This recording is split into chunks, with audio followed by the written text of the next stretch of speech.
Thank you very much, Bob. I want to welcome everyone to tonight's meeting and hope everyone is doing well as we leave COVID.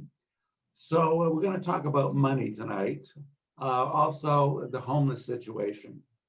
But before we focus on our main subjects this evening, I want to start by introducing members of the Board of Directors. So if they could introduce themselves first, Matt. Hi, I'm Matt Epstein. I'm Vice President of Sherman Oaks Homeowners Association, and I will be handling the Q&A tonight. Jules. I'm Jules Fear. I'm Vice President of the Sherman Oaks Homeowners Association. And Tom. Is Tom here? John Eisen. Hi, I'm John Eisen. I'm treasurer of the SOHA. Maria. I'm Maria Calban, and I am chair of the legislative committee. And you're going to give us some updated information a little bit later. Yep. Okay, is Marshall on? I see him. Marshall Long. But he doesn't hear us. Okay. Can't hear you, Marshall, and we couldn't hear you, Tom, either one. Okay. Nancy. Hi, everybody. My name's Nancy Segoyan. Welcome to everyone. If you've joined us on this Zoom, that indicates to me that you're concerned about your community. And if you're not already a SOHA member, as membership chair, I urge you to join us.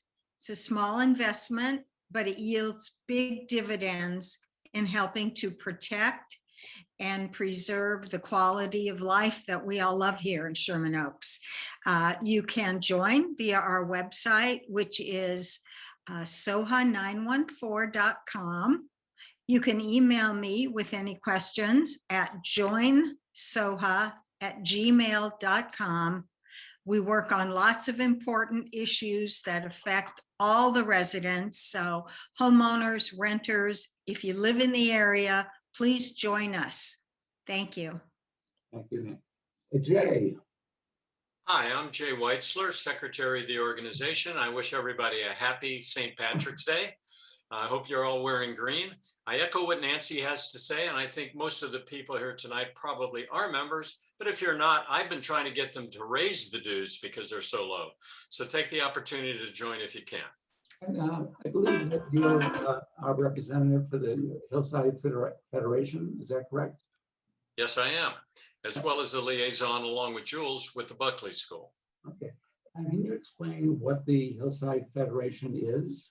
The Hillside Federation consists of about, I think it's about 63 different organizations like ours, neighborhood organizations that are involved with hillside problems, hillside areas, such as construction and narrow roads, fire concerns on the narrow roads. We actually had a meeting last night, and one of the issues was whether or not a home should be built at the end of a road with huge retaining walls. But on the upside for the developer, it provided a place for fire engines to turn around if they went up that road. So it's an organization that deals with all the problems of the hillside, and is also very much concerned with the environmental issues, part of which Maria may speak of a little bit later in the general housing issues that we have. Thank you. Is Tom Glick connected? Is Marshall Long connected? Okay. Next is our senior lead officer, Jose Saldana. Maybe if you could, Jose, give the parameters of the districts, yours in particular, and also what is the most pressing issues that you're facing today in the Sherman Oaks community? Absolutely. Good evening, everybody. Thank you for the opportunity. I'm the senior lead officer for the southern portion of Sherman Oaks. Pretty much everything that's on the green side. The 101, that's Van Nuys Boulevard back here, and all the way down to Coldwater Canyon and to the 405 freeway, which is basically pulled up to Mulholland. So that's my whole entire area, the green part. And the northern portion of Sherman Oaks is the pink, which is going to be our interim senior lead officers. Right now, we're down 2 senior lead officers.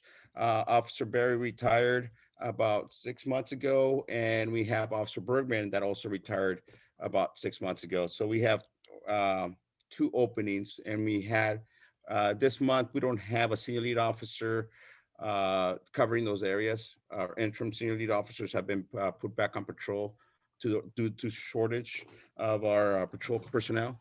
I'm available. I'm sorry? I'm available. Look, come on over. I'll take you guys. I need more people like you guys. Absolutely. My main problem on the Sherman Oaks area, for the most part, we don't have the violent crime issue.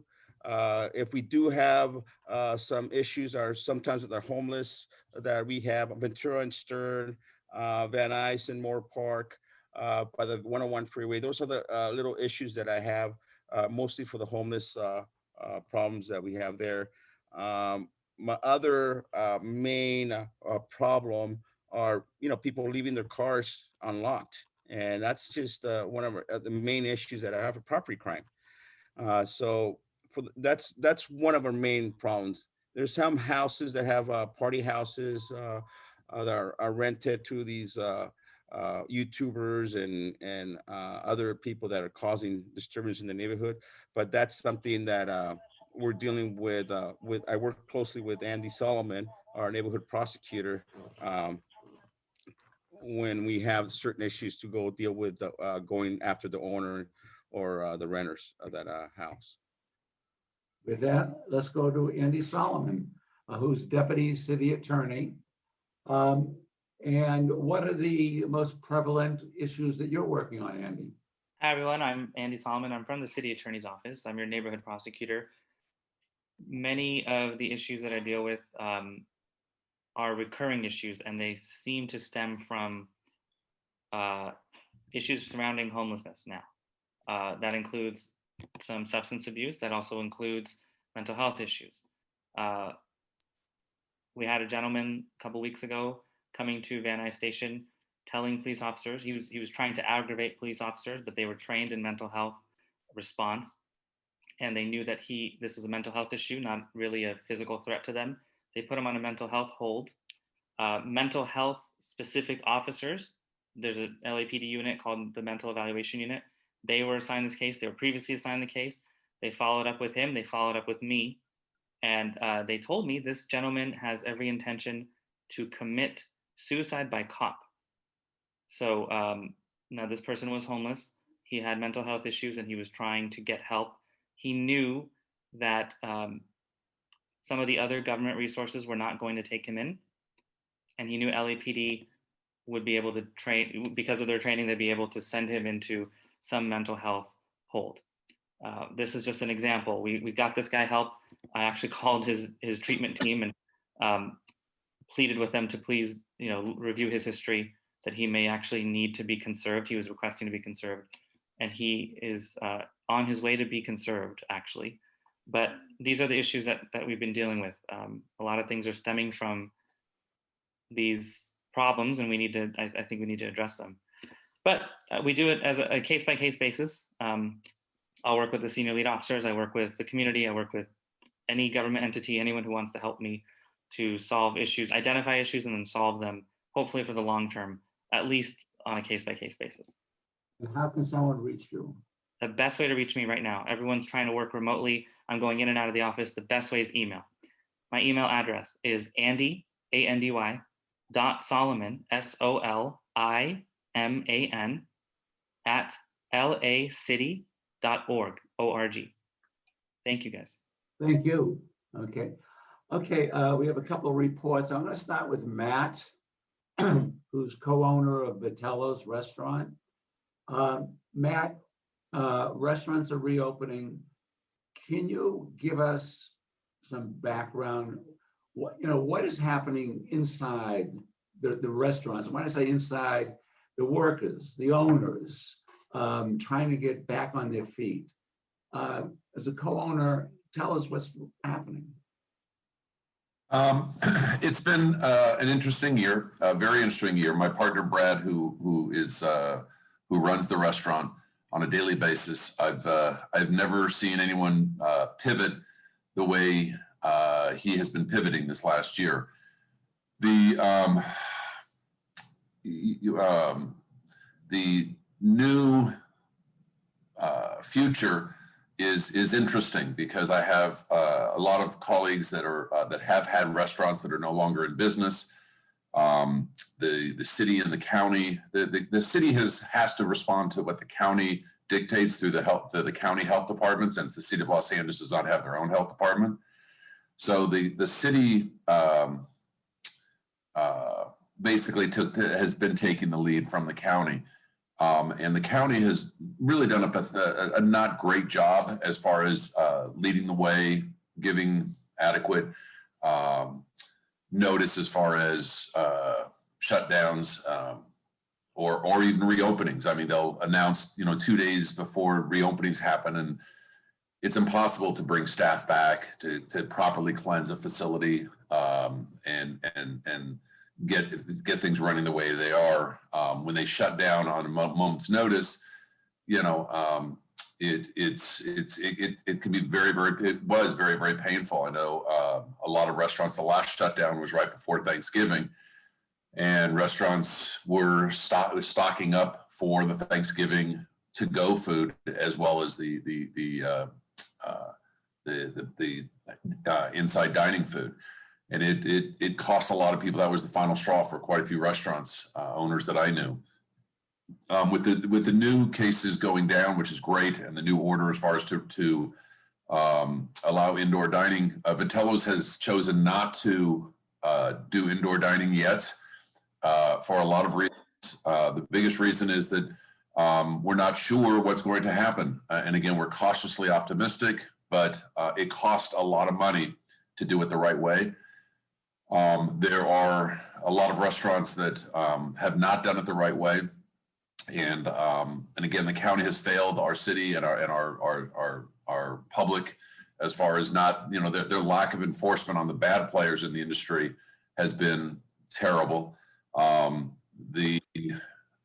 So again, it's going to be a rough road for restaurants. Earlier in the conversation before we went live, we were talking about a new restaurant in Sherman Oaks, a new bagel restaurant that was opening. And one of the board members kind of made a joke that they're expensive. It's $3.75 for a Bialy bagel. Well, that's the reality of the world that we live in today, is that food costs are through the roof, and they're through the roof. The new cost to dine, the new cost to eat is going to be very expensive. Los Angeles has done a gradual every year raise to raise minimum wage up to $15 an hour, which is great for some people. However, we as the consumers will have to absorb that. So going to your local restaurants and paying $3.75 for a bagel or $15 for a hamburger at a restaurant is going to be the new normal. And again, we're going to see a shift to a lot of the chain restaurants that can afford to, when they've got their minimum wage in Texas is a right to work state, which means that employees make a lot less than their frontline people. So it's going to be an interesting next few years. Restaurants will change. Consumers have to change their ways as well. The protocol as far as safety first has always been forefront for Vitello's. Cleanliness, all that stuff is important. It's even more important now. My wife and I went to a restaurant yesterday. We went on a walk, and we stopped at a restaurant, one of a fast food restaurant that we go to. I'm not going to name the name, but we got our food, sat outside, and ate for about 45 minutes, and not one of their staff came out and cleaned any of the tables, sanitized anything. We didn't even see any of the staff come out. So again, it's a lot of the restaurants are short-staffed because they can't afford to be otherwise. So again, it's going to be interesting the next few months, the next couple of years. you know, as far as what our dining experiences are going to be. In closing, are there a couple Sherman Oaks restaurants that you understand will not be reopening that people may know about? Bistro Garden shut down. Bellwether shut down. I don't know which other ones. Cafe Bisou. Cafe Bisou, and I'll tell you something, Richard. There's quite a few restaurants that are still open because of PPP, because of the second round of PPP. But again, the PPP money only goes so far, and with the rents that a lot of these restaurants are paying, with workman's compensation, with the utilities have been very interesting. The utilities for restaurants, our utility bill is exact same as it was when we were full capacity, full running full time. And when we called the Department of Water and Power, because we were only operating outside al fresco, and so we're not using as much water, we're not using as much power. It's crazy. And so the Department of Water and Power said, well, we don't actually bill you on actual usage. We bill you on approximately what you should be using. And yeah, and how do you argue with a monopoly? I mean, you can't. Anyway, so a lot of the restaurants that are still open, they will, once the PPP is spent, they will have a tough time staying open. It's going to be, it's such a small margin business to start with, and then it's a lot of knocks, and we'll see who can get up again. Thank you. Next, Bob, if you can give us an update on Metro and Sepulveda Boulevard and what the status is. Bob? Okay, we'll go to Maria. Okay. Maria, Oh, I'm you want back. Bob? Okay. okay, Bob's back. Okay, Bob, you have the floor. Thank you. Sorry, everybody. We're trying to do three things at once. Lot going on with the Sepulveda Transit Corridor project through the pass. The Metro received bids and proposals from 4 companies, and they are in. Can you explain what the project is? Some people might not. Sure. The project, I'm just so used to it. The project is taking rapid transit from Van Nuys all the way through the pass down to West Los Angeles, West LA, and eventually down to LAX. Supposed to have rapid transit through the pass from the valley to the west side at the Expo line, which is the line that runs through Santa Monica, somewhere, could be as early as 2030, but probably more like 2033. That sounds like a long ways away, but all the work is starting right now. There's 2 new concepts. They're not really new, but they're different. One was proposed by a company called LA Skyrail Express. Part of that company, it's a consortium of companies. Part of that is BYD, the monorail manufacturer. And it won't surprise you to know that the project that they're bidding is a monorail that runs down the 405 freeway, all the way from Van Nuys, all the way down to the Expo line. And that's the project that got the highest score because Metro evaluated all of these. The next project is bid by a consortium led by Bechtel, a big engineering construction firm. And Bechtel unfortunately bid we call it a halfway. And that's sounds very derogatory, and it's meant to be derogatory. Bechtel's concept is a subway on the west side. Hooray, they get something good. And a subway under the Sepulveda Pass. And then it comes out of the hill at Valley Vista and Sepulveda, right near Whole Foods, and turns into an elevated train like used to be in New York years ago. Noisy, big, ugly, but it won't be too noisy because it only sounds like a huge diesel truck, and the trains will only pass people who live on Sepulveda every minute and a quarter. So that means you'll hear 48 trains every hour going by. It's going to ruin Sherman Oaks, and we've told Metro that. We also hope that Metro is going to also be looking at a real subway.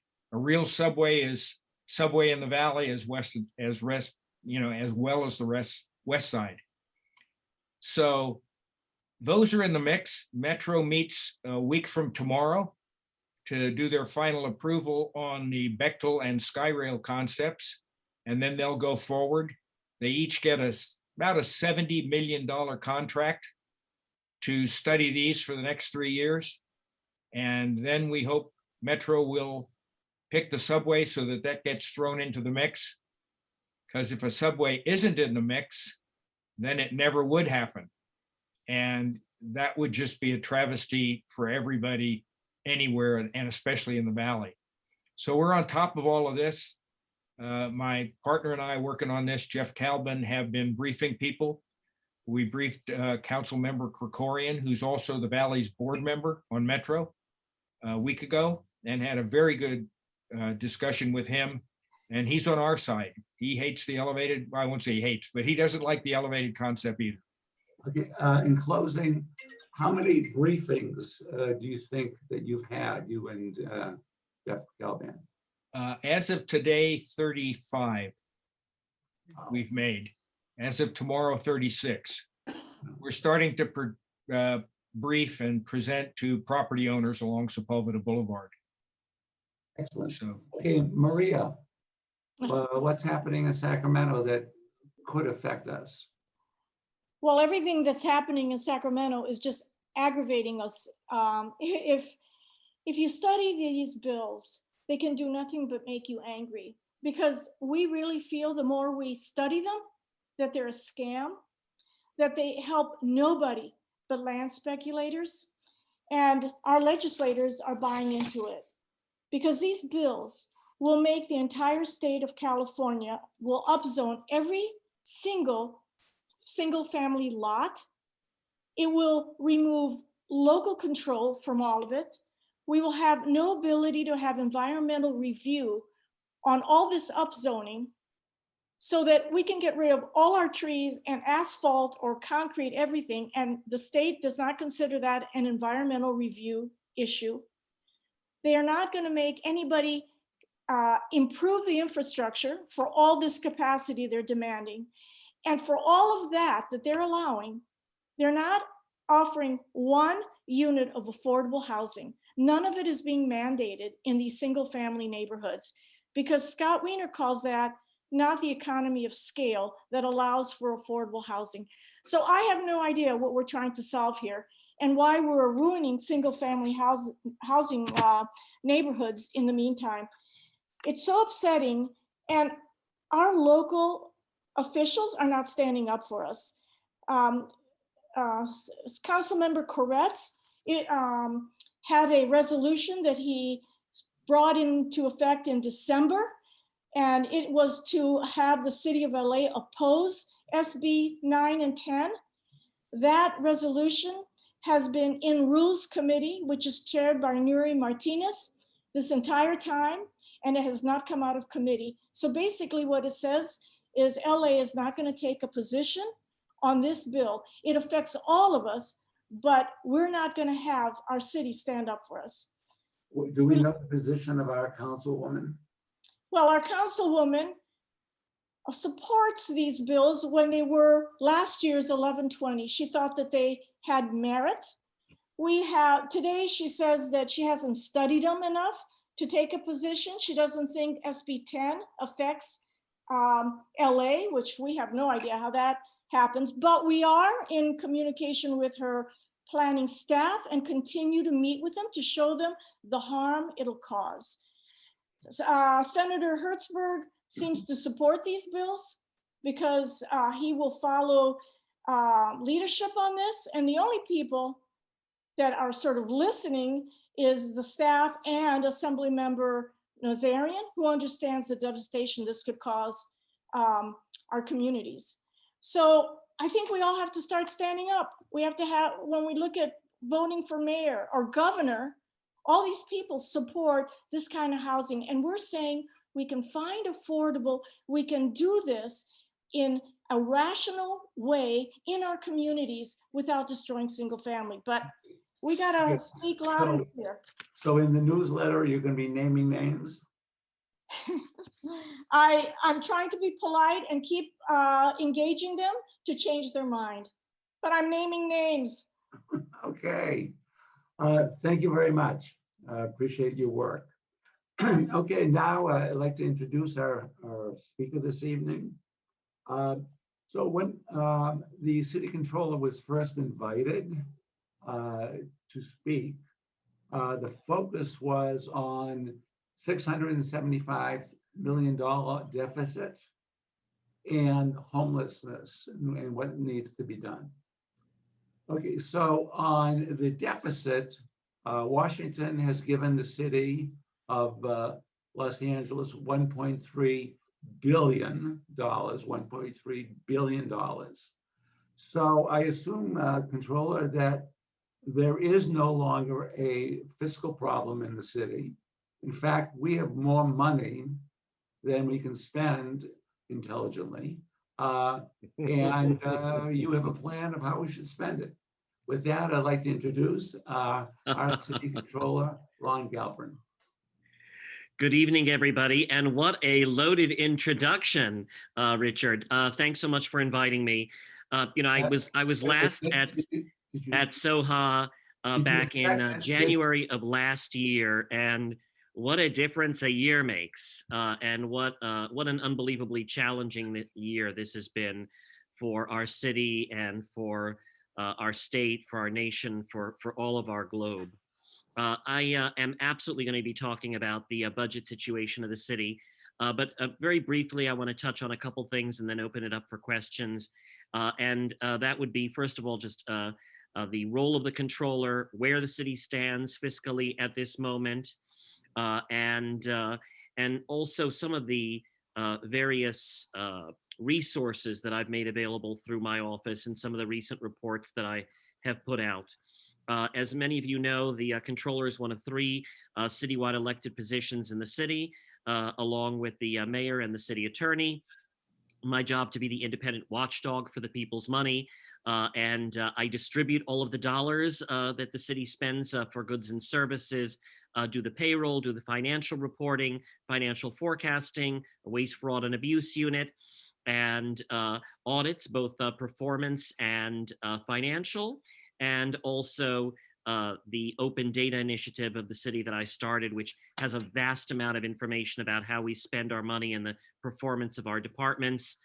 Real briefly, I think some of you have had a chance over the years to check out the open checkbook of the city. We now have every single expenditure for the last 10 years searchable, downloadable in a whole variety of different ways.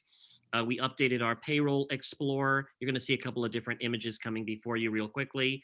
The payroll explorer, which has the pay for each and every single person who works for the city, and how much of it is base pay, how much of it is overtime, how much of it is other compensation. And you can type in words here as well. And we're going to, by the way, provide you with links for all of this in the chat. And also every single one of the special funds of the city, of which there are hundreds. It's where most of the money of the city is. There's, of course, the general fund, but the vast majority is in the hundreds of funds that the city has. And you can check exactly the status of each and every single one of these funds, how much is in there at any given moment in time. And you can see how much and what funds there are related to, for example, sanitation or to sewer or to business improvement districts or wastewater or gang injunction and much, much more. And I've also included the name of the one individual in the city and their phone number and email that you can contact who is a contact for that specific fund. So let's talk about the finances of the city. And of course, I have a annual report that I do, as well as all sorts of other reports on a much more regular basis. That annual report, which is, I guess, what we call our report for Wall Street, is about the size of a phone book. But what I also did was create a way that you can actually navigate it much more easily. It's called our popular annual financial report. And what it has is all sorts of different dashboards and all sorts of different charts that explain to you exactly where our money comes from, where our money goes. You can click on any of these bubbles, as it were, here, or any of these charts, and delve further into where the money is coming from and where it's going. Now, we have been having a shortfall of about $45 to $50 million per month in the city of Los Angeles. This is since the onset of COVID. We do the financial forecasting, as I mentioned, and we have been always extremely accurate year after year. That changed in March of last year when we saw parts of the economy take a very quick tumble. Matt was talking about that earlier in terms of the impact that COVID has had on restaurants, but also on hotel-related revenues and on our sales tax and on our parking tax and so many other revenue sources. Interestingly enough, we've had an increase in property tax revenues, partly because property taxes kind of lag other economic indicators, partly because, as I'm sure all of you have observed, despite this pandemic, residential real estate, at least, has been stronger than ever before. We'll see how long that manages to continue. And we've also seen a 79% increase in our revenues relating to cannabis. Some of that thanks to much better enforcement, some of it perhaps because people are home more and have more time to partake. I can't tell you for sure which one, or a little bit of both of those factors. Now, the way that the city was going about closing this monthly gap that we have had, and I call it a shortfall or a gap as opposed to a deficit, because we don't officially run deficits. We're not like the federal government. So we don't officially have a deficit, but the way that we have been dealing with that is by delaying certain expenditures, by some significant cuts to various departments. My own Office of Controller has taken a 21% haircut. Very, very painful, I must say. Hiring freeze, very much you see the numbers of our police officers have been declining over the course of this year, and not many new ones coming in at all, which is going to further decrease the numbers over the course of this next year. Deferring certain kind of expenses, and a variety of other ways in which we've sought to close that gap at various times, dipping into reserves and also borrowing from various of the special funds that we have. We also have gotten $745 million in CARES Act funding from the federal government, and that was only for COVID-related purposes. I've created a whole dashboard that shows exactly how that money has been spent. It should be coming up any second here. And what it shows is how much of it has gone to housing and community investment, how much to rec and parks, how much to fire, city administrative office. You can look at the details of exactly where this federal money has gone and how much of it we have spent so far. You can look at it month by month, how much of it on senior meals, on testing, and much more. So that's $745 million, but it was not used to fill other budget gaps or shortfalls that we've had, but rather just for the purposes of everything that is COVID related. And again, you can explore these in great detail. Now, Richard, you are correct that the city is now looking at receiving $1.35 billion pursuant to the American Rescue Plan, as it is known. That bill is many hundreds of pages long. I have a feeling that none of the legislators who voted on it actually even know exactly what is in there. But there's a lot of different programs and a lot of different funding sources for a lot of different needs that we see across our nation. And some of it is also going to be about monies to individuals and to families, but that is separate from the $1.35 billion that the city would be getting. And there's a lot of discussion about where that money will go. First of all, we haven't received any of it yet. So we're still going to be dealing with our budget shortfalls for at least the foreseeable months. It is going to also not come all at once, probably about half of it sometime maybe this summer, and then the other half sometime in a year from now. And we're looking, first of all, at filling these roughly $550 million in revenue shortfalls that we've experienced so far. And then it's reasonable to expect that there are going to continue to be some revenue shortfalls even as the economy opens up. We know that travel and tourism is not going to be at the same level anytime soon as what it was prior to COVID. Other revenues are also going to continue to be short, while expenses, as you might expect, continue to go up. So I think a significant portion of that 1.35 is going to be for that purpose. What I've also suggested is next we should be using that money to replenish our reserves. We have a policy that requires or suggests 5% of the general fund expenditure should be in reserves. We're at 5.1% right now, but we also know that number is going to be depleted over the next couple of months to meet cash flow needs of the city. And I want to see that replenished. And better than just replenishing it, ideally we should get to about 10%. Even 10% is not a huge reserve to have, but 5 is always been inadequate. And so we need to look at how we can replenish and build those reserves. And the third is looking, how do we fund programs and projects that help create jobs locally, that have a multiplier effect, that really hasten our economic recovery. I can tell you that there are already people out there with hundreds of ideas of how to spend that $1.35 billion many, many, many times over. And in fact, we have a lot of needs. But I also want to see it deployed thoughtfully and strategically, and not just kind of thrown out there, because we're not going to get this money again.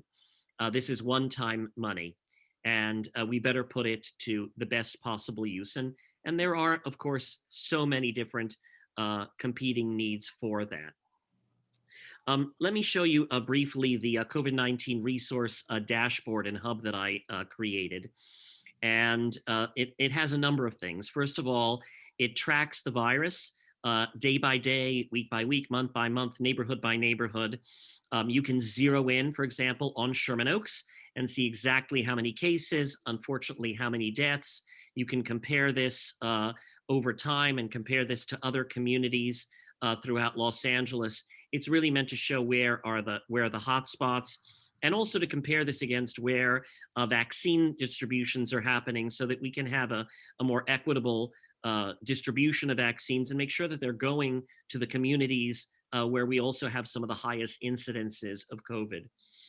If you go further down this hub, what I also have is all sorts of boxes here for all sorts of different city services that are COVID related, and also specific boxes if you're an employee, a job seeker, a freelancer, a small business person, a nonprofit. We keep this updated pretty much all the time with both city, county, federal, state, and nonprofit resources. So there are a variety of different places to get this info, but I sought to kind of bring it together and put it in a way that makes it easy and accessible. By the way, all of this is instantly translatable into just about any language you can imagine with this translate button at the bottom of the site. And I've also included how to build a financial first aid kit for many Angelenos who really need it, and a lot of other information here. I'm very big on data, as I think many of you know, and very big on dashboards. So let me show you some dashboards here that look at each and every single one of the departments of the city. And we're constantly soliciting this information from the city departments. And you can look at data that is by each and every department. So you want to know how many meals were served, or how many miles of street were repaved, or how many different kinds of other services were offered by department. Here you can see aging, community education participants, congregate meals served. You can go to other departments, the Bureau of Contract Administration, the CAO, the City Ethics Commission, the Controller, and all of this is meant to really hold our departments responsible for meeting certain benchmarks and certain goals. And look, I'm called controller, but it doesn't mean I control everything. Ultimately, while it's also my job to be the watchdog, it's impossible to watch everything. But putting it out there like this is meant to have you be part of holding the city accountable and responsible as well. Some of the recent reports also that I've put out, I have one that I just put out this last week. It's called the 411 on 311, looking at our 311 program and how we can and must improve it. What are the most common service requests, bulky items, graffiti removal. You can look at request types by department. You can see how quickly or not quickly requests are met. And also talking about how 311 is changing. It used to be very much a phone-based system. Now most of the requests are made through the app. And so how do we improve that and make sure that people who are not as computer literate also can get the services they need? Another recent report on digital services of the city. So much is being done remotely, as I'm sure you know. 85% of my staff has been working out of their homes, but busting their you-know-whats to do a really great job. But so many kinds of services really can be offered online so that you don't have to schlep yourself down to City Hall in order to do it. And this report details my recommendations for that. Also, recent report looking at why I believe we should create a Los Angeles Municipal Development Corporation. We're the largest owner of real estate in LA. We own more real estate parcels than anybody else as a city. And even if we use just a fraction of them in a way that can do some good for economic development and for senior housing, for housing for those experiencing homelessness, even for profitable developments that we can have some cash flow off of, there's some real opportunities. And then other recent reports, one is about utility discount programs of our DWP and how we can and must improve those. And then also looking at It Only Takes a Spark, which is about the liabilities and the concerns that I have regarding our Department of Water and Power, particularly the power division, and how one power line can cause a massive fire. And there have been many fires throughout the state that have been caused by power lines. And I believe that we need to focus on how we can improve that kind of that safety. And then recently reports also looking at the city's own gender gap, race and ethnicity gap in terms of how equitable or not equitable we are. We have a workforce in which only about 1/4 are women. Women get less than 1/4 of all of the pay that is paid by the city to all of its employees. And there's some significant pay gaps in terms of gender, race, and ethnicity. And that's what's highlighted in this report. Also, recently created an equity index. This is the first that the city has ever seen. And I actually grade every single neighborhood in the city of Los Angeles. You can take issue with some of the grades perhaps, but what I do is really look at a whole variety of socioeconomic, environmental, education, and other factors, looking at what is the percentage of owners versus renters, what is the rent burden, what is the poverty level, education levels, water quality, air quality. So you can zero in on each and every single one of the neighborhoods, including, of course, Sherman Oaks. And you can see how we arrived at a particular grade. No neighborhood got a 0, no neighborhood got a 10. Sherman Oaks got a 7.4. That's based on socioeconomic index of 6.9, an environmental index of 6.3. You can see particulate matters in the air, access to resource index, educational index. Actually, Sherman Oaks does relatively well on that compared to other parts of the city. Controller Um, Galperin. Yes. Okay, a lot of people are tuned in here specifically to hear you talk about homeless situation. Yeah, I'm getting to that. That was my very next subject. Excellent. So, and that's the one that I wanted to dedicate a significant portion to.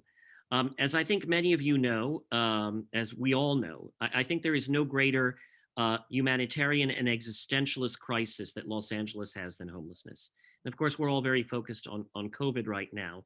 But I think the very future of our city, its viability, in fact, all hinges on how the city handles what has become an explosive crisis of homelessness. And I will also be frank, I've been a critic of how I believe it's been handled by the city and by others. Partly it's the city's responsibility, partly it is the county's.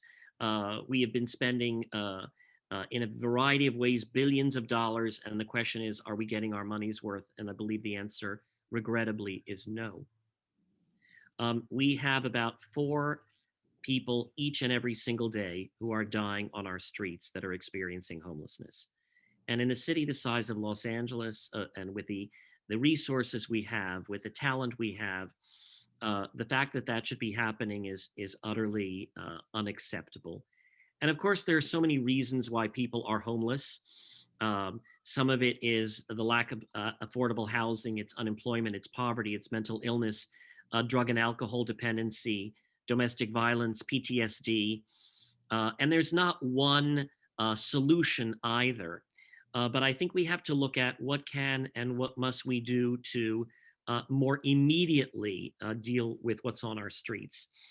The tent communities that you see are in many ways symptomatic of the problem, but they have become their own problem in and of itself, as all of us can see. And I've urged more urgency and the city and the county to be more nimble and more collaborative.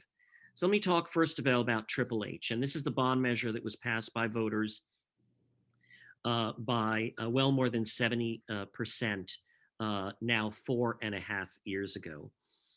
And I was one of those who supported Triple H, and I still believe in the purpose of Triple H, which was to create 10,000 permanent supportive housing units for those who are experiencing homelessness. But let's also be honest about what it has and has not accomplished. In fact, while there would be $1.2 billion in bond authorized, the city has only floated about $326 million of those bonds. So the vast majority haven't even floated after 4.5 years.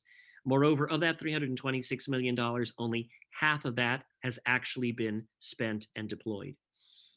We've only completed about 500 units with Triple H money. And by the way, Triple H is not the only funding source, but it's an important funding source. The average cost of those units is $530,000 a door, costing up to $700,000 a door. Now, the city kicks in about $140,000 of that. We don't kick in the whole amount. But when you have such a huge cost per unit, obviously that impacts the ability to produce enough units to keep up with the demand. It's also taking 3 to 6 years. There are some in the city who seem to think we should stay the course. There's some in the city who seem to think that this is going along just swimmingly. I happen to not agree with them. And I have made a variety of recommendations about how we should immediately look at what are the ones that have the highest cost of the outliers and see how can we repurpose some of those funds. Look at projects that have been stymied for a long time that we can perhaps look at how to do it faster and cheaper with some other project.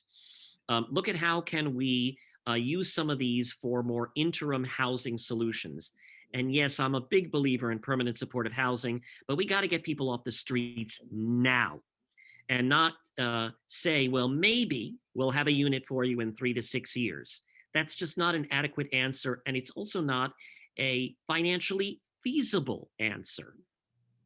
What we do need is to look at solutions that may be very imperfect, but would be better than the current situation. How can we have some very organized tenting areas in parking lots? How can we use parking facilities also for those who are in mobile homes? How do we look at prefab solutions, micro units, adaptive reuse of existing buildings? There are many motels that are not exactly full these days, especially with what's happened to tourism and visitors to Los Angeles. And I can also tell you that we need more clinical facilities. There are people who really need a clinical environment before they're even ready for the next stage. They're facing so many medical and severe mental health issues, and we don't have nearly enough places to send them to.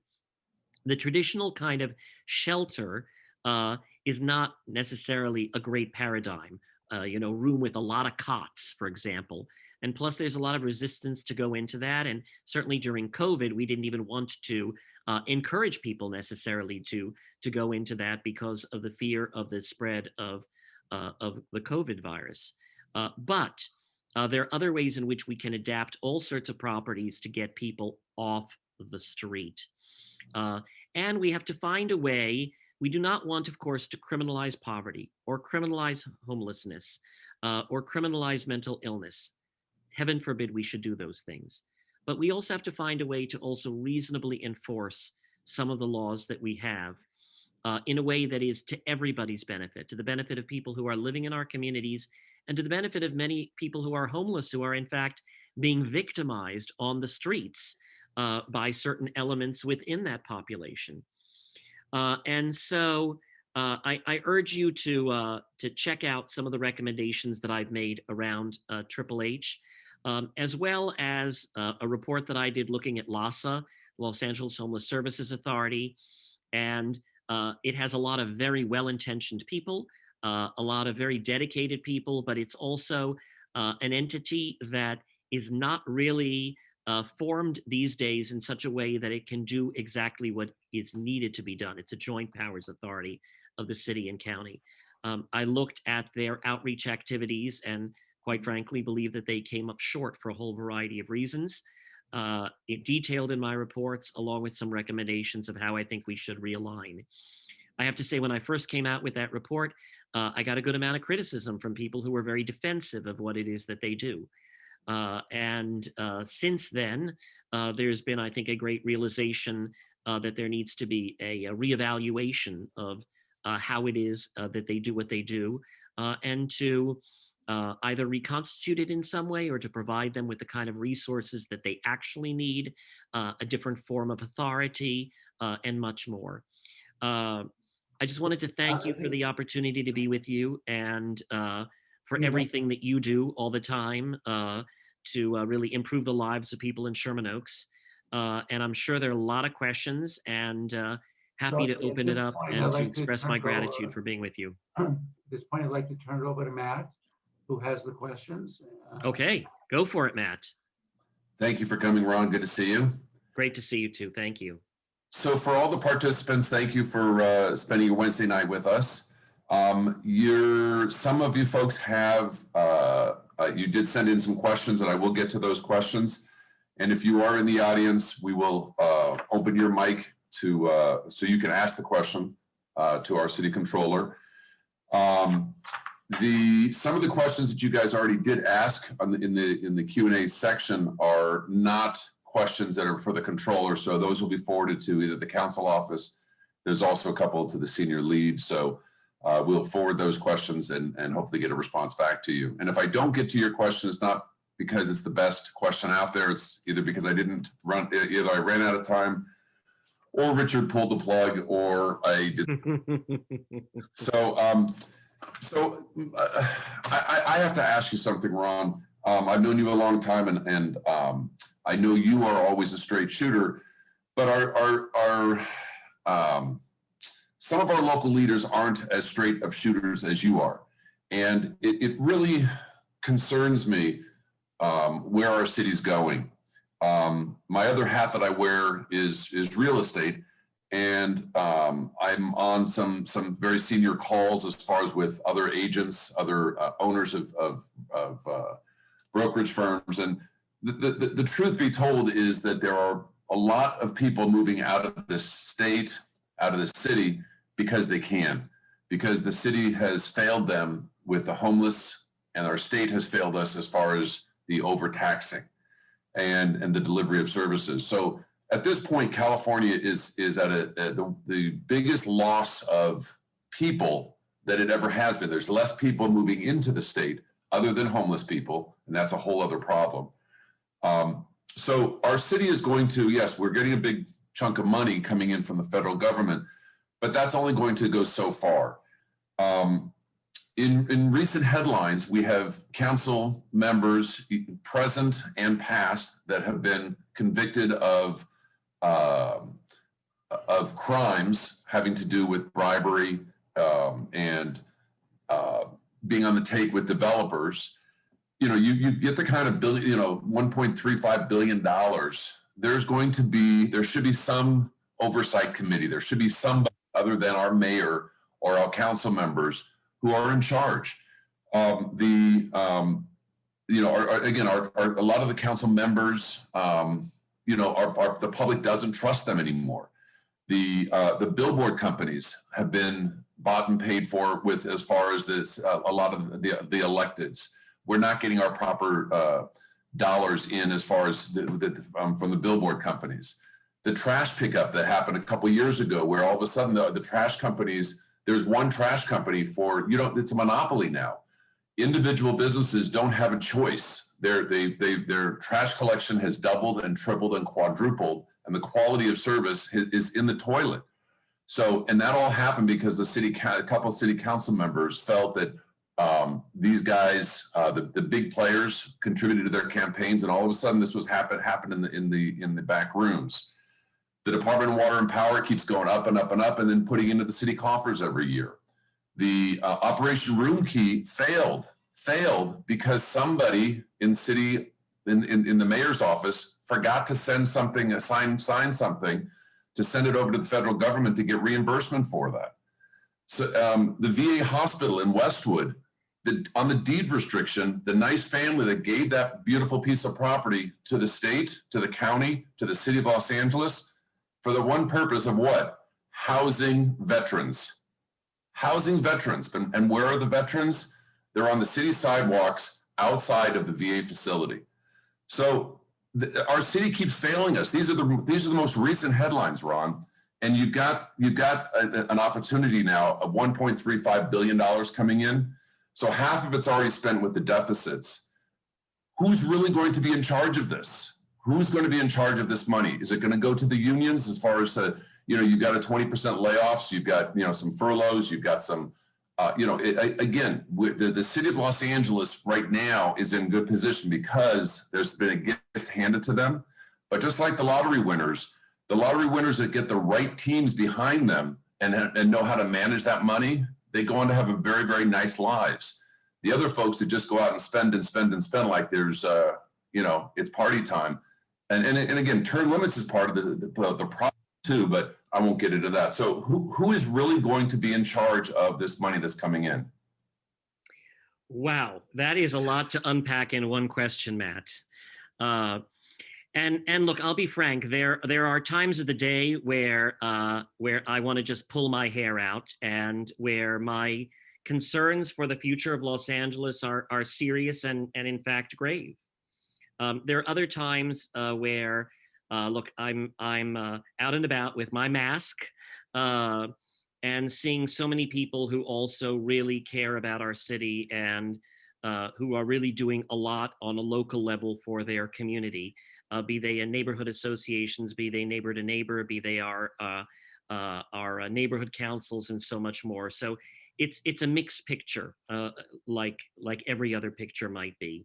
But as to your specific question of how is this money going to get spent, there is an ad hoc committee of the city council that was created to decide, as it were, how money was going to be spent for the CARES Act.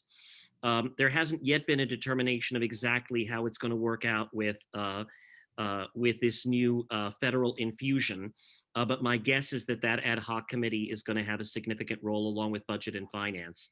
I think it behooves you and everybody else who cares to kind of tune into that and to, I guarantee you there are going to be every advocacy group imaginable trying to get their hands on it.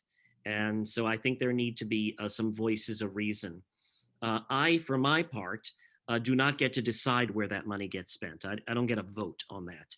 But I, just as I have detailed how all the CARES Act money has been spent and what's left, my intention is to find ways to do the same when it comes to these other funds that come in, so that in real time we can actually see how they are being deployed, and that everybody can be part of holding the city accountable. I'll be honest with you, the city is not as accountable and forthright as it should be. I am infuriated, particularly by the lack of trust that has been engendered, especially when you look at some of the council members who took bribes, and I hope they go away for a long time. And an example needs to be set of them. It's going to be an ongoing challenge, and I still want to remain optimistic. I am an optimist for the future of LA, but all the things that you listed give me a lot of reason for concern. That's why I believe it's important to lay it all out there for everybody to see. So this ad hoc committee that you're talking about. Yes. This ad hoc committee is who? Is it council members? Council members. No citizen oversight as part of that. No mayor. No mayor representative. It's council members. The same guys that are going to prison. The same guys that are up on charges. Well, those ones thankfully are not in the council at this moment, but it is the council members, yes. And so, okay.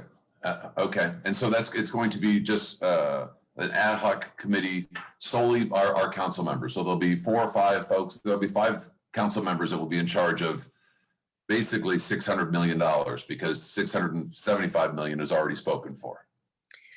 Well, that's why, Matt, elections have consequences. As we know, we elect these people to be our representatives and to make those decisions.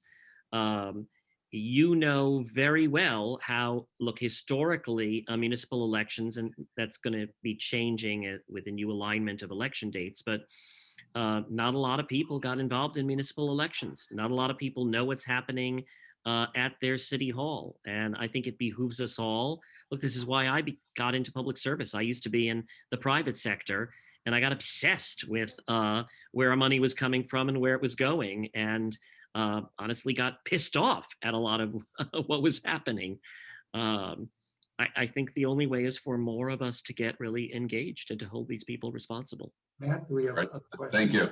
The first, we opened up the mic to Rudy Melendez.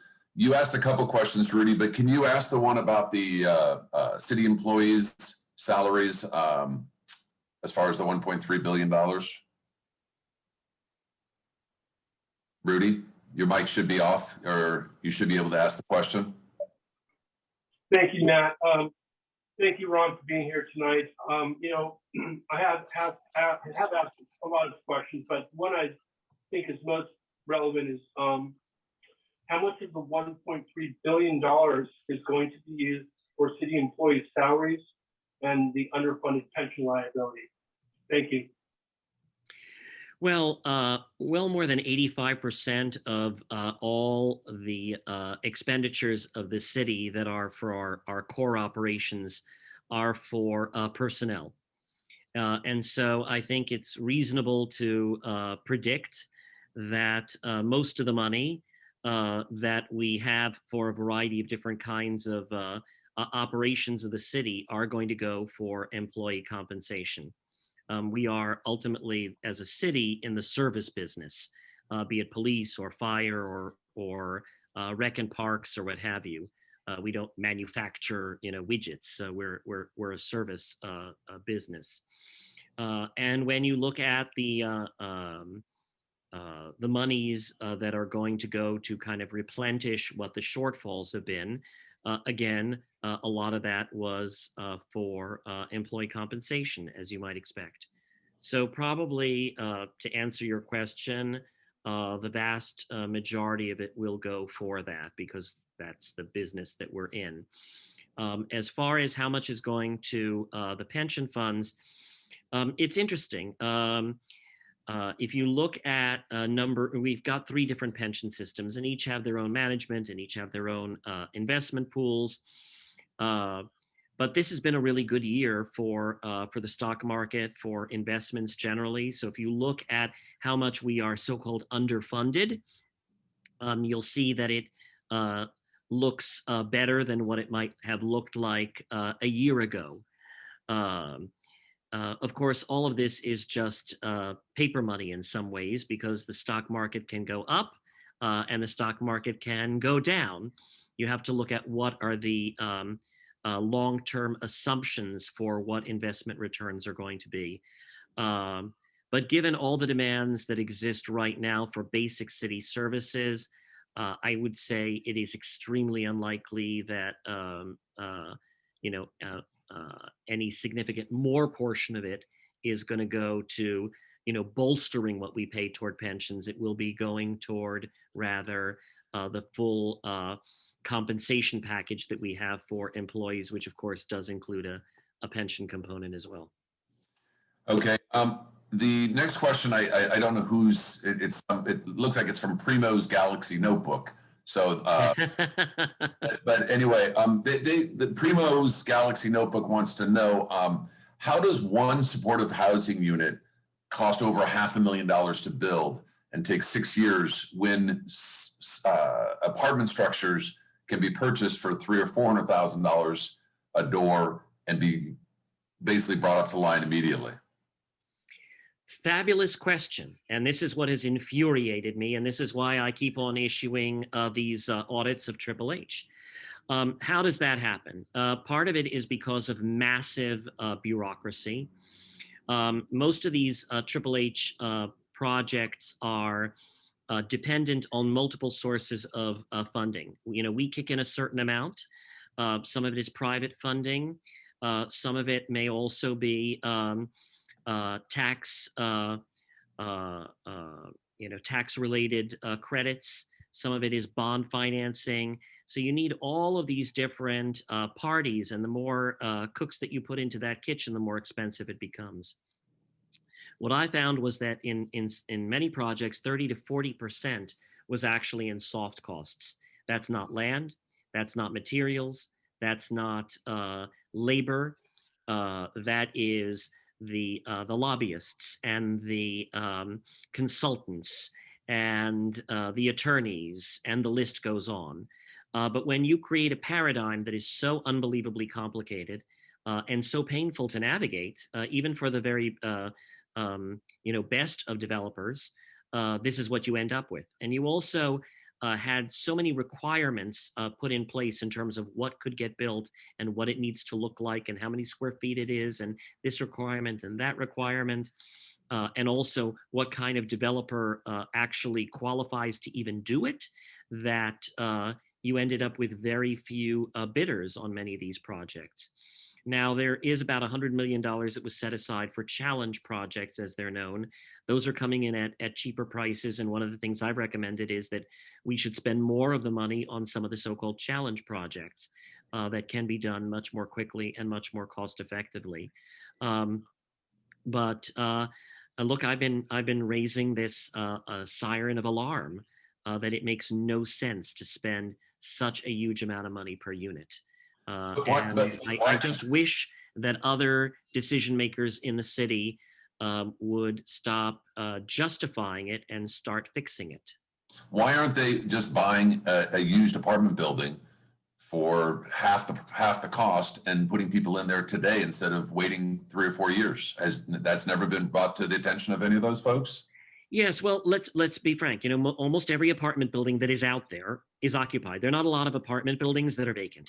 Okay, so buying an apartment building is not going to be necessarily a great way of creating more units. You can have adaptive reuse of other kinds of buildings. Right. There's We know that a office. lot of retail is going to, Right. is in the process of going away for a whole variety of reasons, including the fact that everybody's buying their stuff online.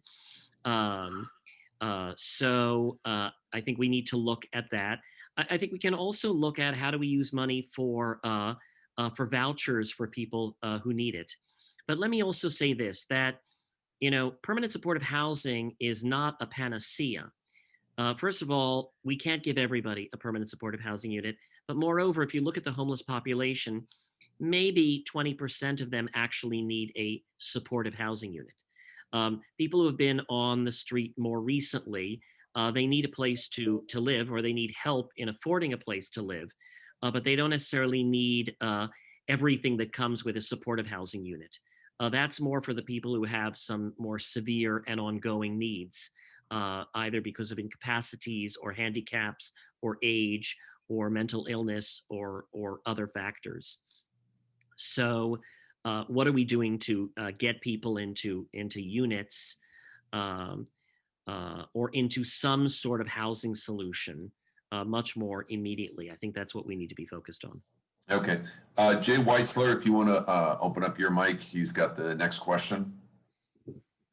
Yes, it's a pleasure to hear you speak, Mr. Galperin, because it's nice to hear an intelligent person who's not political put forward his viewpoints. So with that in mind,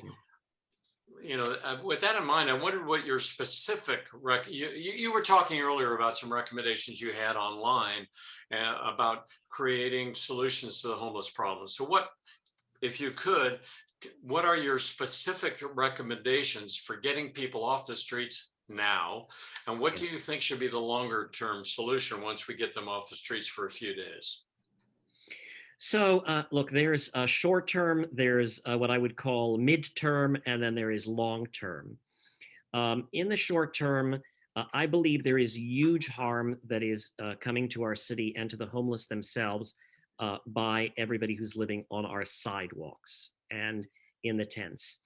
And what has happened is, the tents have gotten bigger and bigger, and it's also created, in some cases, regrettably, a more service-resistant population. If you've got your tent, you've got your space, you've got your stuff, you're more likely to not want to leave it behind. In many cases, you won't even want to leave it behind for the time that it might take to go to work for the day, or to go to the doctor, or to go get medication that you might need for a mental condition. And so there are just so many terrible implications of what it is that we have. So among the things that I would do is, first of all, look, there is FEMA money that we can be applying today, immediately, both for hotel rooms, as well as for, there's Project Room Key, as well as Project Home Key for, apartments that may be vacant or become vacant. But there are a lot of hotel rooms that are not occupied at this moment, and we have money, insanely, to actually be able to get 100% compensation from the federal government for this. What kind of insanity is it to not actually do that? And by the way, we don't even have to wait for the federal money in order to do that, because we have enough money in our treasury that if we have to front it and later get compensated for it, that's not the end of the world either. Okay, so that's one. Second of all, if you look at, heaven forbid, if there was a massive earthquake, or in various parts of the country where there is a terrible disaster, right? There are FEMA trailers out there. There are private companies that provide trailers. Imperfect, not a long-term solution necessarily, but it's a way of getting people off the street. Next is organized tenting areas. In parking lots that will also have bathrooms, that will have facilities for people to do some laundry. And again, I can tell you the 50 things that can go wrong. I can tell you how it can turn into a terrible mess, but it's not any worse a mess than what we have on our sidewalks right now. How do we also have really organized parking areas? I mean, right now you've got people who are, in their motorhomes who are on the streets, right? I mean, those really should be in a more organized, large parking area. And by the way, the city of LA, the county, federal government own enough land where you can make that happen. You provide a reasonable level of security, you provide some ancillary services, but you get people off the street. By the way, the overwhelming number of fires that the fire department is responding to today, something like 70% of all the fires they respond to are fires at homeless encampments, okay? To say nothing of the fact that such a huge number of paramedic calls are also associated therewith, okay? So number one priority, I think, is to get people off the sidewalk, and then they'll be in a better position to be offered other kinds of help. And then we also have to look at, hospitals or other kinds of facilities that have been closed or can be adapted for those people suffering severe mental illness or suffering from really significant health problems. And with that, tell the legislators in Sacramento to get off their butts, okay, and to once and for all change the laws as it relates to people that you can take in even against their will. And again, we're a country of civil liberties, and that's what I love about this nation. But they're also, and I don't want to just round people up. That's a horrifying thing. But they're also people who are really, really sick and really desperately need to be in a clinical environment, at least long enough to get somewhat stabilized. So Ron, need a place to send them to.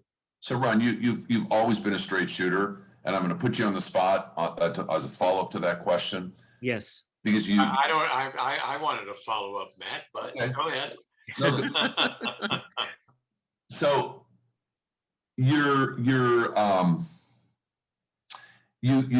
in the city, you live in the city, and I know you also travel around other parts of the city, and you go to Ventura, you go to Burbank, you go to Beverly Hills, yeah, Pasadena, and you don't see the same problem that the city of Los Angeles has. There's a reason for that. Oh, there's a lot of reasons for it. So what are the reasons, Ron? Put your finger on 2 or 3 of the reasons why we have to live with it, but our neighbors don't have to live with it. Okay, first and foremost, it is because of a whole variety of lawsuits that have been brought by a variety of different advocates, some with better intentions than others, that have sought to tie our hands in terms of what it is that we can do. We, as the city of Los Angeles, are an attractive target for those lawsuits. There's no reason for them to also sue all these smaller cities. They instead sue the city of Los Angeles. And what happens? In some cases, we've settled and entered into crappy settlements. In some cases, we've had judgments against us, crappy judgments by, be they well-intentioned judges or not well-intentioned judges. We could have a discussion about that, okay? And then all these cases are kind of all over the place, and there's never been a bringing together of all of them. Next has been the fact that we in Los Angeles all point fingers at one another. The city says it's the county's fault. The county says that it's the city's fault. LAPD, God bless them, they don't want to have this headache, okay? Fire department, they have their challenges as well. Sanitation says, hey, that's, we can't just go in and do it. And so you got a lot of finger pointing happening within the city of Los Angeles. You have a lot of fear of the legal implications of what happens. You also have a lot of elected officials who, and I understand this, nobody wants to be cruel, and nobody wants to look cruel, and nobody wants to be insensitive. And you also don't want to say, hey, get off the sidewalk, and say to people, we don't care where the hell you go. We need to offer some reasonable alternatives. And we haven't had enough of those available.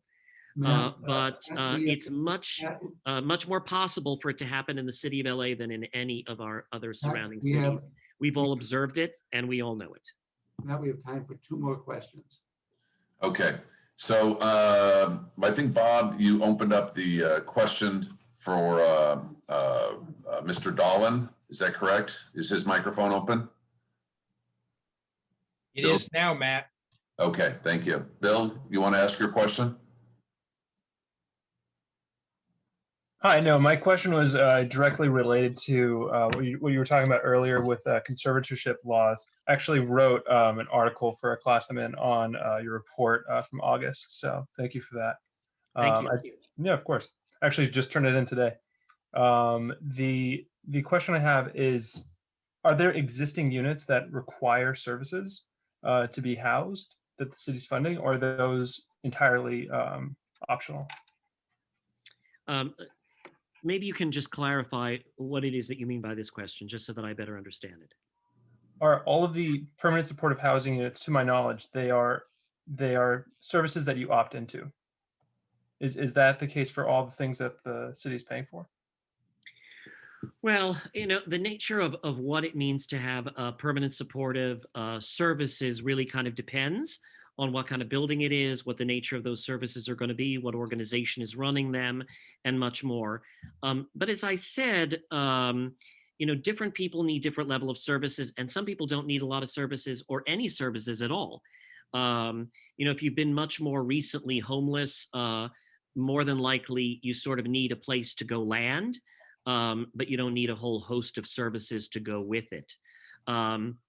But one of the challenges when you look, for example, at Project Roomkey and why the city wasn't filling up all those hotel rooms, part of it was because some of those people really needed a lot more intensive help than just a hotel room, and there wasn't necessarily the staff to provide those supportive services. But having said that, I also think that even if we don't have the staff or those supportive services, if we can fill some of those rooms, at least in the interim, and it's an expensive way to do it, and it's not the most sensible way to do it, I'll be the first one to acknowledge, you can at least begin to stabilize people a little bit more if they're not on the street. Okay, and so the last question, because Richard's given me the hook, has come from Tess Taylor. And Tess, you submitted 4 different questions, so I'm going to allow you to pick your question, but please summarize it, because some of these are very long questions. So if you can just summarize one of the questions that you have, and then I know Richard's going to have a follow-up question for Ron as far as what future political offices you're going to be looking at. So mic should be open. Noted. Hello, can you hear me? Yes. Yes, I can. Oh, great. Thank you, Matt. I love what you're saying as well. I'd like to talk to you later. So, Mr. Galperin, your audit reports, especially your density bonus program and your meeting the moment reports, should be absolutely required reading. I thank you so much for these. Thank you. What can individual taxpayer citizens do to exact greater fiscal accountability from our elected and other government officials? I'm very happy to hear about the resources and the dashboards that you provide. Some of those are new to me, but how can we put their face in it and force some fiscal accountability? Ask them, how are these processes being audited, and make them do the right thing when so many of them avoid it? What can we do? Well, first of all, not to answer the question with too much self-interest here, but I look at my own department, which has been cut 21%. I can count the number of auditors that I have on the fingers of my hands at this moment. I used to have a budget for outside auditing services. It's been slashed to almost nothing because let's be frank, others within the city, even some really wonderful elected officials, and I have great relationships with, most of them, don't particularly love that oversight. And there's nothing less sexy than budgeting money for a controller's office, or for oversight, or for audits and things like that. So I think they have to really have a commitment to doing this. Second of all, I want to see the departments really put out much more clearly what the goals for any particular year or set of years are. And budgeting should be more than just, okay, last year we spent X, next year we want to spend X plus, but to really evaluate programs and whether we're getting our money's worth. I mean, for example, let's say we have so many worker retraining programs, right, that we help to fund. Is it actually working? There are so many of these things that we spend money on that we have to ask ourselves that question. But ultimately it comes down to, I think, an informed and educated and engaged electorate, because elected officials ultimately do, in one way or another, have to respond to the people who elect them. But they'll only do so if they have people who are watching them and demanding of them. Thank you, Ron. We appreciate you spending the time with us. There is one further question. When are you term limited out of office? The end of next year. End of next year. Yes, I get to serve. Council members get to serve 3 terms. Citywide officials 2 terms. So have you given any thought as to what you'd like to do after next year? I've given a lot of thought to it. More on this in the not too distant future. Not to be coy, but I have to say I've been really blessed to be in public service. I've had careers as an attorney and as a journalist and being in business, and thankfully I did well for myself. But there's nothing that I have found as meaningful, sometimes as galling or as frustrating, but as meaningful as public service. And I definitely, if the voters will have me, intend to continue in that capacity. More on that to come soon. Okay. Got my vote, Ron. Thank you very much. Thank you, Jules. And look forward to seeing everyone for the 3rd Wednesday in April. And with that, we'll say good night, everyone. Thank you. Good night, and thank you so much for everybody who's on this call. You could have been doing so many different things, watching Netflix, whatever, and here you are in a association caring about the community. So thank you to everybody who's on the call. I care about you. Thank you, Ron. This is better than watching The Crown. Take care, Ron. My best Thank regards. you very, very much. All the best to you. To you and the baby. Thank you. babies. They are asleep now, our 18-month-old twins. Oh, bless. Congratulations. Text Thank me a you. picture. Ron, text me a picture. All right, Twins. absolutely. It's wonderful to see you, Jules, and Thank everybody you. else, of course, too. Thank you. Thanks, Ron. Thank you, Ron. Bye-bye. Good to see you. See ya. Appreciate your